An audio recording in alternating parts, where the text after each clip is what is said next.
तो हमने क्या पढ़ा भाई, पॉरीफेरा का मतलब होता है पोर बियरिंग एनिमल्स। पोर बियरिंग जिनमें बहुत सारे क्या पाए जाते हैं, पोर्स पाए जाते हैं, और इन्हें हम स्पॉन्जेस भी कहते हैं। तो पोर बियरिंग से हमने इनका स्ट्रक्चर समझा कि इनके अंदर जिस होल के जरिए पानी एंटर करेगा, क्योंकि पानी में पाए जाते हैं, उसका नाम ओस्टिया कहलाएगा, और जहां से पानी बाहर निकलेगा उसे ऑस्कुलम कहा जाएगा। ठीक है, नेक्स्ट, ये जो ऑस्टिया ऑस्कुलम है इसके अंदर क्या क्रिएट करते हैं, वाटर कैनाल सिस्टम क्रिएट करते हैं, और वाटर कैनाल सिस्टम इनको लाके देता है फूड। इनके अंदर सिर्फ सेल्स होती हैं, टिश्यू भी नहीं होता, तो इनका लेवल ऑफ ऑर्गेनाइजेशन क्या होता है, मल्टी सेलुलर। कैसा होता है, मल्टी सेलुलर। अब इनके अंदर डाइजेशन सेल के अंदर होता है, तो इनका डाइजेशन कहलाता है इंट्रा सेलुलर, जिसकी मैंने ट्रिक बताई थी। इंटरनेशनल मतलब होता है बाहर, अगर सेल के बाहर हो रहा होगा तो कहा जाएगा इंटर, और सेल के अंदर हो रहा होगा तो कहा जाएगा इंट्रा। ठीक है, इसके बाद ये मूव नहीं कर सकते, तो किस पे डिपेंडेबल है पूरी तरीके से, वाटर कैनाल सिस्टम पे। तो यही वाटर कैनाल सिस्टम इनको खाना भी देता है, रेस्पिरेशन भी करता है, रिप्रोडक्शन भी करवाता है। ठीक है,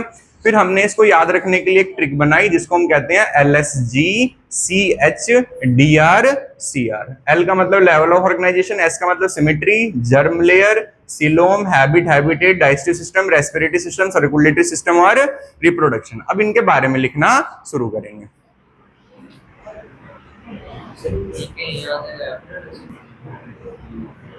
तो मैंने क्या क्या बताया भाई, मैंने बताया लेवल ऑफ ऑर्गेनाइजेशन इनका कैसा होता है, मल्टी सेलुलर, बहुत सारी सेल्स होती है इसके अंदर। सिमेट्री कैसी होती है, एसिमेट्रिक, मतलब इनको तुम दो इक्वल हिस्से में किसी भी तरीके से नहीं काट सकते। जर्म लेयर कितनी होती है इसमें, दो, डिप्लोब्लास्टिक। जर्म लेयर के बीच में कोई खाली कैविटी नहीं होती। तो कैसे होते हैं, ए सिलोमेट। पानी में पाए जाते हैं कौन से, खारे पानी में। साफ पानी में कौन पाया जाता है, स्पॉन्जिला, जिसे हम क्या कहते हैं, फ्रेश वाटर स्पॉन्ज। तो ये क्या हो गया, LSGCH। ठीक है, देन आता है DRCR। डीआर में क्या आएगा, डाइजेस्टिव सिस्टम, अपसेंट। कैसे करता है, फिर सेल से। कैसे करता है, सेल के अंदर खाना लेके, तो उसे कहते हैं इंट्रासेलुलर डाइजेशन। रेस्पिरेशन कैसे करता है, एब्सेंट। कैसे कर पाता है, वाटर कैनाल सिस्टम से। सर्कुलेशन कैसे करता है, एब्सेंट। कैसे कर पाता है, वाटर कैनाल सिस्टम से। क्लियर होगी बात। नेक्स्ट आता है रिप्रोडक्शन। रिप्रोडक्शन कैसे करता है, एसेक्सुअल और सेक्सुअल। एसेक्सुअल कैसे करता है, फ्रेगमेंटेशन और बडिंग से। फ्रेगमेंटेशन मतलब टुकड़ों में टूट जाएगा, नए में ग्रो हो जाएगा। और बडिंग का मतलब इसके अंदर इंटरनल बर्ड्स होते हैं जिन्हें क्या कहा जाता है, जैम्यूल्स। ये इसका स्ट्रक्चर है। ये इसके अंदर क्या आएगा, यहाँ पे एक्सोस्केलेटन, पानी इसके अंदर भरता है, गैम्यूल्स बाहर आ जाते हैं, और इस तरीके से इनके अंदर क्या हो जाती है, बडिंग हो जाती है। ठीक है,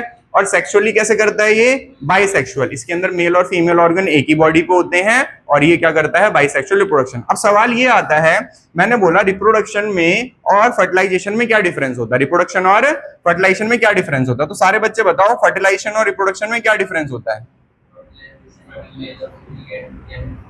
इसका मतलब होता है फ्यूजन ऑफ गैमेट्स। ठीक है, फर्टिलाइजेशन मतलब होता है फ्यूजन ऑफ गैमेट्स। ठीक है, और फ्यूजन ऑफ गैमेट को कहा जाता है सिनगैमी। क्या कहा जाता है, सिनगैमी। तो सिन का मतलब होता है फ्यूज होना, ठीक है, और गैमी का मतलब होता है गैमेट्स का। गैमी मतलब होता है गैमेट्स का। तो गैमेट्स के फ्यूज होने को क्या कहा जाता है, सिनगैमी कहा जाता है या फर्टिलाइजेशन कहा जाता है। और गैमेट बनना, ध्यान से सुनो, गैमेट बनना, ट्रांसफर होना, फ्यूज करना, जाइगोट बनना, चाइल्ड बनना, और चाइल्ड का पैदा कंप्लीट होना, ये किसमें आता है, रिप्रोडक्शन में। तो रिप्रोडक्शन क्या हुआ, मेन कैटेगरी, और फर्टिलाइजेशन क्या हुआ, उसकी एक ब्रांच हुई। समझ में आ गई बात। तो रिप्रोडक्शन में सब कुछ आता है, ठीक है, गैमेट बनने से लेके जाइगोट बनने तक, ठीक है, और इसके अंदर सिर्फ फ्यूजन ऑफ गैमेट्स होता है। तो आंसर बताओ सारे बच्चे, आंसर बताओ, इसमें फर्टिलाइजेशन कहां होगी, फर्टिलाइजेशन कहां होगी। जब भी कोई क्वेश्चन है डायग्राम देखने लग जाएगा करो इसका, पर आंसर ही बताना है। ठीक है, चलो बताओ भाई, फर्टिलाइजेशन कहां होगी,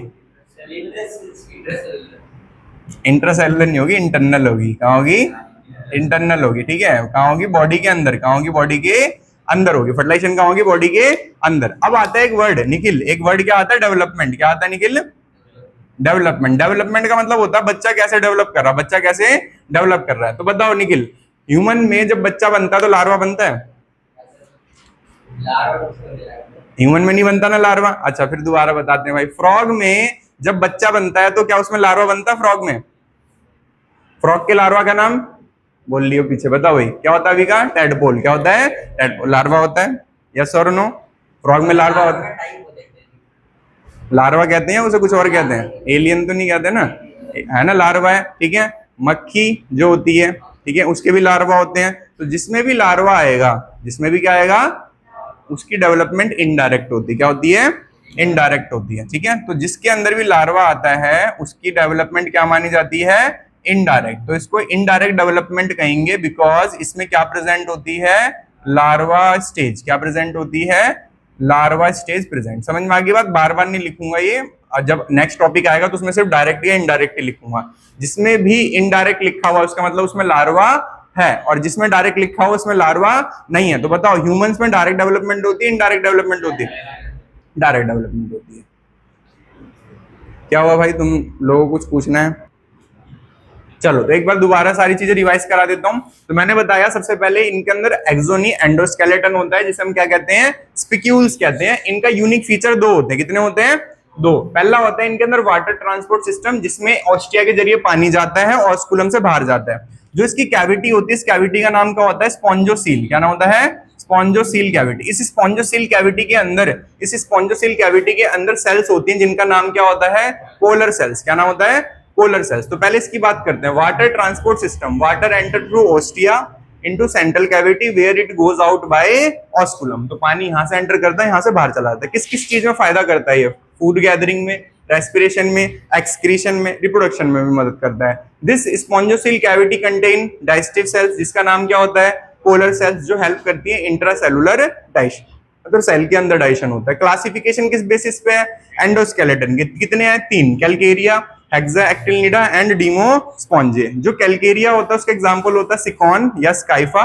ठीक है, हेक्साएक्टिनिडी का एग्जांपल होता है अपलैटिका। अपलैटिका एक ऐसा स्पॉन्ज है जिसे वीनस फ्लावर ऑफ बास्केट भी कहते हैं, जिसे जापान में गिफ्ट के तौर पे दिया जाता है शादी के टाइम पे। क्यों दिया जाता है? क्योंकि इसमें 2 ऑर्गेनिज्म रहते हैं और जब एक मरता है तो दूसरा भी मर जाता है, तो एज अ सिग्नेचर दिया जाता है कि दोनों की शादी मरते दम तक चले। हयालोनीमा एक ग्लास लॉप स्पॉन्ज होता है, तो ये कैसा दिखता है? कांच की तरह दिखता है। और डीमोस्पॉन्जिस में आता है क्लियोना। इसे बोरिंग स्पॉन्ज कहते हैं क्योंकि ये मोतियों को खराब कर देता है, उसमें होल कर देता है। इसे हार्मफुल फॉर पर्ल इंडस्ट्री माना जाता है। स्पॉन्जिला जो फ्रेश वाटर स्पॉन्ज होता है, और यू स्पॉन्ज जिसे हम बाथ स्पॉन्ज कहते हैं। तो ये एक्सेप्शन था क्योंकि सारे स्पॉन्ज कहाँ पाए जाते हैं? खारे पानी में, पर ये कहाँ पाया जाता है? Fresh water. तो इसे कहा जाता है फ्रेश वाटर स्पॉन्ज। तो हो गया यहाँ पे स्पॉन्जेस खत्म।